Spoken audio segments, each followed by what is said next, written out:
Vous faites une énorme erreur. Il restera toute sa vie limité. Il aura du mal à se faire des amis, à entrer en contact avec de nouvelles personnes. Ce garçon est né sans larynx complet. Il ne peut respirer qu'à travers une canule dans le cou. Il ne peut communiquer avec les autres que par la langue des signes. Sean décide de retirer le tissu cicatriciel, pour lui permettre de respirer de manière autonome. Mais l'opération comporte certains risques. Il dit qu'il est prêt à tout pour se débarrasser de cette saleté de canule. Malgré la grande complexité de l'intervention, elle s'est déroulée avec succès. Le garçon n'a plus besoin de respirer par un tube. Même si le garçon peut maintenant respirer seul, Sean ne veut pas s'arrêter là. Il veut que le garçon puisse parler. Sean commence alors à consulter de nombreuses publications médicales, et trouve une solution.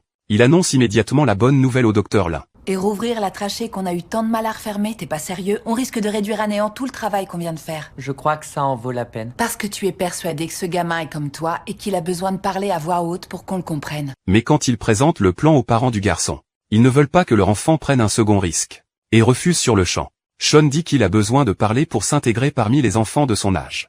Mais les parents refusent toujours. Alors que Sean s'apprête à partir, le garçon le rappelle, et explique en langue des signes qu'il est harcelé à l'école depuis longtemps parce qu'il ne peut pas parler.